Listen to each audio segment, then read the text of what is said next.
Hello friends, welcome. My name is Kamalvir.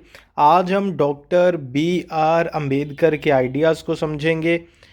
तो इनके political ideas, political philosophy, इनकी life, political career, सारी चीज़ें बहुत डिटेल में आज हम डिस्कस करने जा रहे हैं।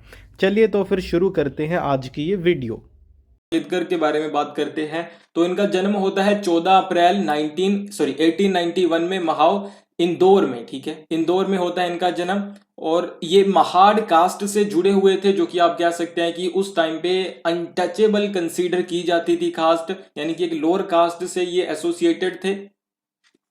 इनकी स्कूलिंग हुई है, इनकी स्कूलिंग हुई थी लोकल मराठी स्कूल में ही, महाराष्ट्र में ही। उसके बाद है जी आप कह सकते हैं कि ग्रेजुएशन ये करते हैं बॉम्बे जाकर, एल्फिंस्टोन हाई स्कूल से। उसके बाद कोलंबिया यूएस से चले जाते हैं, कोलंबिया यूनिवर्सिटी से पीएचडी करते हैं और अपनी मास्टर्स कंप्लीट करते हैं। देखो बातें निकल कर आ रही हैं कि ये एक लोअर कास्ट से जुड़े हुए थे, अनटचेबल कास्ट से जुड़े हुए थे। तो कहाँ इन्होंने स्कूलिंग कर ली, ग्रेजुएशन कर ली, पोस्ट ग्रेजुएशन कर ली, यूएसए भी चले गए, किस तरीके से? तो जो महाराजा और बड़ौदा थे उस टाइम के, वो इन्हें सपोर्ट करते हैं कि अगर आप अनटचेबल हो लेकिन आप में पोटेंशियल है तो हम आपकी सपोर्ट करते हैं, हेल्प करते हैं, आपको स्कॉलरशिप प्रोवाइड करते हैं फर्दर स्टडीज करने के लिए, है ना। जब वो यूएसए में रह रहे थे, जब वो यूएसए में रह रहे थे तो यहां पे वो ऑब्जर्व करते हैं कि जो रेशियल एक डिस्क्रिमिनेशन होता था, आपको पता है कि ब्लैक्स व्हाइट्स का जो डिस्क्रिमिनेशन है, ब्लैक पीपल व्हाइट पीपल का, sorry white people black people का, जो व्हाइट पीपल के साथ डिस्क्रिमिनेशन किया करते थे उस टाइम पे। तो ये देखते हैं कि किस तरीके से डिस्क्रिमिनेशन होता है, रेशियल डिस्क्रिमिनेशन, और किस तरीके से जो ब्लैक पीपल है उसके अगेंस्ट आवाज उठाते हैं वो लड़ रहे हैं। तो इसीलिए ये सोचते हैं कि जो ब्लैक पीपल लड़ रहे हैं रेशियल डिस्क्रिमिनेशन के साथ, लेकिन इनके पास कम से कम राइट्स तो हैं, लेकिन मतलब सब कुछ तो है। तो ये क्या सोचते हैं कि हाँ जी, जब मैं भी भारत वापस जाऊंगा तो मैं जो लोअर कास्ट के लोगों के साथ डिस्क्रिमिनेशन हो रहा है, अनटचेबिलिटी को प्रैक्टिस किया जाता है, उनके साथ खाना नहीं खाया जाता, उनके साथ हाथ नहीं मिलाया जाता, उनके साथ शादी नहीं की जा सकती, उन्हें पब्लिक प्लेसेस पे जाना मना है, तो ऐसे डिस्क्रिमिनेशन के खिलाफ मैं भी भारत जाके लड़ूंगा। तो वो चीज ये करते भी हैं बाद में। ही ऑब्जर्व्ड, वो ऑब्जर्व करते हैं racial discrimination, as I told you. MA का उनका जो डिजर्टेशन था, यानी कि आप कह सकते हैं कि एमए का उनका जो टॉपिक था, जिस चीज के ऊपर वो लिखते हैं, वो था administration and finance of east India company. लिख लेना, एग्जामिनेशन पॉइंट ऑफ व्यू से इंपॉर्टेंट है। और पीएचडी थीसिस था उनका the evolution of provincial finance in British India, यानी कि फाइनेंस के ऊपर ही वो लिख रहे थे। उसके बाद है डॉक्टरेट ऑफ साइंस डिजर्टेशन था उनका द प्रॉब्लम ऑफ रूपी, इट्स ओरिजिन एंड सॉल्यूशन। तो ये आप कह सकते हैं कि 3 टाइटल्स थे जो उन्होंने डिजर्टेशन लिखे, थीसिस लिखे। ठीक है, स्टडी कंप्लीट करके यूएसए में भारत वापस आते हैं। महाराजा और बड़ौदा ने उन्हें स्कॉलरशिप दी थी, तो महाराजा और बड़ौदा के एडमिनिस्ट्रेशन में वो जॉब करना शुरू करते हैं। ठीक है, एडमिनिस्ट्रेशन में जॉब करना शुरू करते हैं। जब वो यहां पे काम कर रहे थे तो यहां पे वो डिस्क्रिमिनेशन फेस करते हैं, क्योंकि आपको पता है कि उस टाइम पे इंडिया में, देखो ये ना चीजें ऐसे करके सोचो कि 19th सेंचुरी की शुरुआत की बात हो रही है। उस टाइम में इंडिया में क्या हो रहा था, क्या होता था, डिस्क्रिमिनेशन किया जाता था। कोई भी लोअर कास्ट का बंदा, अनटचेबल कास्ट का बंदा इतने बड़े पोस्ट पे नहीं था उस टाइम पे, मतलब आप कह सकते हैं सारी चीजों में फर्स्ट फर्स्ट फर्स्ट थे। तो इनके साथ डिस्क्रिमिनेशन किया जाता है वहां पे। इनके पानी पीने के लिए अलग चीज, अलग आप कह सकते हैं कि जो भी है कंटेनर रखा जाता है, अलग गिलास रखा जाता है, सारी चीजें इनके साथ ऐसे डिस्क्रिमिनेशन किया जाता है। जो प्यून है वो भी इन्हें चाय नहीं देता, जब मतलब ऐसे दूर से ऐसे पकड़ाता है या रखता है, मतलब ऐसी चीजें हो रही थी, जिस वजह से ये जॉब छोड़ देते हैं। अब अभी जॉब छोड़ने का मतलब ये नहीं कि ये वहां से हार जाते हैं कि यार बहुत ज्यादा डिस्क्रिमिनेशन हो रहा है, मैं हार गया, मैं ये काम ही नहीं करूं, ऐसा नहीं है, ये लड़ते हैं। उसके बाद ये प्रोफेसर बनते हैं पॉलिटिकल इकोनॉमी के।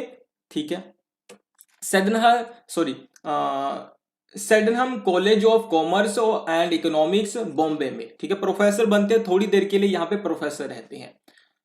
तो ये इनकी लाइफ के बारे में कुछ बेसिक चीजें हैं, अभी और भी बहुत सारी चीजें हैं। आई होप आपने यहां तक लिखा हो, पहली स्लाइड तक लिखा हो। ओके, सो नेक्स्ट है जी 1919 में, बहुत सारे आपको यहाँ पे फैक्ट और फिगर्स लिखने हैं। 1919 में एक साउथ बो साउथ बो कमेटी थी, ठीक है।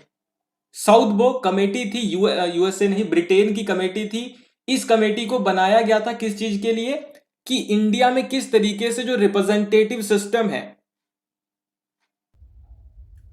फ्रेंड्स, आपको छोटी सी एक इन्फॉर्मेशन देनी है। अगर आप यूजीसी नेट पॉलिटिकल साइंस के लिए प्रिपेयर कर रहे हो तो हमने एक कंप्लीट कोर्स क्रिएट किया है यूजीसी नेट पॉलिटिकल साइंस के लिए, जिसमें वीडियो लेक्चर्स, पीडीएफ नोट्स और एमसीक्यूज अवेलेबल है। कोर्स अवेलेबल है हमारी ऐप अमन पाठशाला, या फिर आप देख सकते हो हमारी वेबसाइट amanpathshala.com के ऊपर। लिंक इस वीडियो के कमेंट बॉक्स और डिस्क्रिप्शन बॉक्स में गिवन है। उसको इंप्लीमेंट किया जा सके वोटिंग वगैरह के लिए, ये कमेटी थी। इस कमेटी के सामने ये अपनी डिमांड रखते हैं 1919 में। ये कहते हैं कि जो सेपरेट इलेक्टोरेट्स होने चाहिए और रिजर्व्ड सीट्स होनी चाहिए। तो ये चीज प्लीज लिख लेना, एग्जामिनेशन पॉइंट ऑफ व्यू से इंपॉर्टेंट है कि इंडिया में किसी भी तरीके से सबसे पहली बारी रिजर्वेशन की बात कहां पे हुई, ये सेपरेट इलेक्टोरेट्स की बात कब हुई, अंबेडकर जी ने की 1919 में इस कमेटी के सामने, साउथ बो कमेटी के सामने, ठीक है। और आप कह सकते हैं कि कमेटी किस लिए बनाई गई थी, इंडियन वोटिंग सिस्टम को रिफॉर्म करने के लिए, है ना। नेक्स्ट है 1920। 1920 में ये एक वीकली शुरू करते हैं, वीकली मैगजीन मराठी में, जिसका नाम था मूक नायक, है ना, लीडर ऑफ डम पीपल, ठीक है, मूक नायक। उसके बाद 1920 में ही एक कॉन्फ्रेंस होती है, फर्स्ट ऑल इंडिया कॉन्फ्रेंस होती है, किस चीज के ऊपर, डिप्रेस्ड क्लास की, ठीक है, जिसे साहू महाराज ऑफ कोल्हापुर प्रिसाइड करते हैं, उसमें भी ये पार्टिसिपेट करते हैं, ठीक है। अभी आप कह सकते हैं कि इनका जो पॉलिटिकल करियर है वो शुरू हो रहा है। 1922 में वो लंदन चले जाते हैं, किस चीज के लिए, स्टडी को आगे कंप्लीट करने के लिए या आगे स्टडी करने के लिए। यहां पे वो लॉ की स्टडी करते हैं और लंदन स्कूल ऑफ इकोनॉमिक्स को ज्वाइन करते हैं यहां पे। 1923 में इन्हें वापस आना पड़ता है और यहां पे आके लॉयर की तरह वो काम करना चाहते थे, क्योंकि उन्होंने लॉ पढ़ा था। लेकिन आप कह सकते हैं कि यहां पे अपने जो लॉ की प्रैक्टिस भी वो नहीं कर पाते हैं। क्यों नहीं कर पाते हैं, जिस तरीके से यहां पे एडमिनिस्ट्रेशन में वो काम नहीं कर पाए थे, इसी वजह से वो यहां पे अनटचेबिलिटी की वजह से लॉ भी प्रैक्टिस नहीं कर पाते हैं। तो जब इतनी सारी चीजें हो रही थी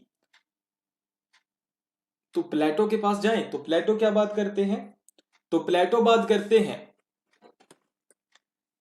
कि जब मैं मतलब जवान था तो मैं भी ये सोचता था, ये उन्हीं का कोटेशन है, कि दूसरे अपने दोस्तों की तरह मैं भी पॉलिटिक्स को ज्वाइन करूंगा। और उनके रिश्तेदार तो पॉलिटिक्स में है ही थे, तो प्लेटो ज्वाइन कर सकते थे, पावर में जा सकते थे सीधा।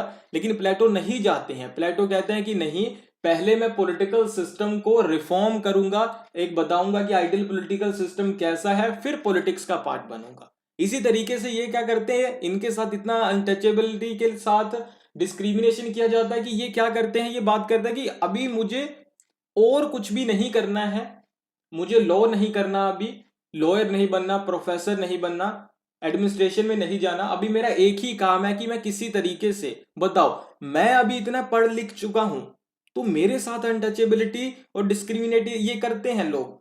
तो बताओ, जो लोग बस्तियों में रहते हैं, बहुत गरीब हैं, पढ़े नहीं हैं, देखो ये क्या है, ये पीएचडी है ना, और आप कह सकते हैं बाद में लॉ भी पढ़ा है इन्होंने, तो इनके साथ वहां पे अनटचेबिलिटी प्रैक्टिस की जा रही थी। तो ये सोचते हैं कि आम लोगों के साथ कैसा होता होगा। तो इन्होंने कहा कि अभी से मैं अपनी पूरी लाइफ दे दूंगा सिर्फ अनटचेबिलिटी खत्म करने के लिए। तो 23 में ही decided he will devote his life to work for untouchables. 1924 में ये एक सभा बनाते हैं, ठीक है, बहिष्कृत हितकारिणी सभा, बहिष्कृत हितकारिणी सभा, ठीक है। किस चीज के लिए, कि जो अनटचेबल्स हैं उनके लिए काम करना शुरू करना है, तो उनके एजुकेशनल और इकोनॉमिक वेलबींग के लिए, ठीक है। उसके बाद 1927 में वो एक पेपर स्टार्ट करते हैं, बहिष्कृत भारत। ओके, आई होप आपने यहां तक पॉइंट्स को नोट डाउन किया होगा। सो नेक्स्ट है जी, 1927 में महाड़ सत्याग्रह वो करते हैं। क्यों करते हैं जी, ये भी बता देते हैं। तो 1927 में क्या होता है कि जो महाड़ टैंक था, महाड़ टैंक था,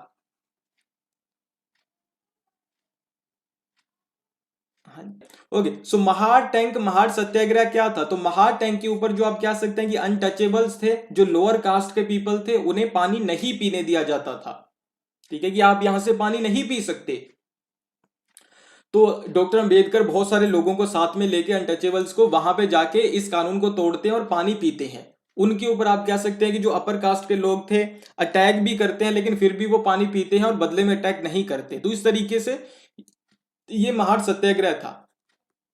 1927 में ये एस्टेब्लिश करते हैं समाज समता संघ, समाज समता संघ को। ये इस टॉपिक के ऊपर वीडियो का पार्ट नंबर 1 था। पार्ट नंबर 2 आप देख सकते हो हमारी ऐप और वेबसाइट के ऊपर, अमन पाठशाला के ऊपर। लिंक इस वीडियो के कमेंट बॉक्स और डिस्क्रिप्शन बॉक्स में गिवन है। लिंक के थ्रू आप कंप्लीट कोर्स ज्वाइन कर सकते हैं यूजीसी नेट पॉलिटिकल साइंस के लिए। वीडियो अच्छा लगा तो आप लोग लाइक ज़रूर कीजिएगा। चैनल पे नए हैं तो सब्सक्राइब करना, और कोई भी डाउट है तो कमेंट करके ज़रूर मुझसे पूछिएगा। अपना ध्यान रखिए। Thank you for watching. Bye bye.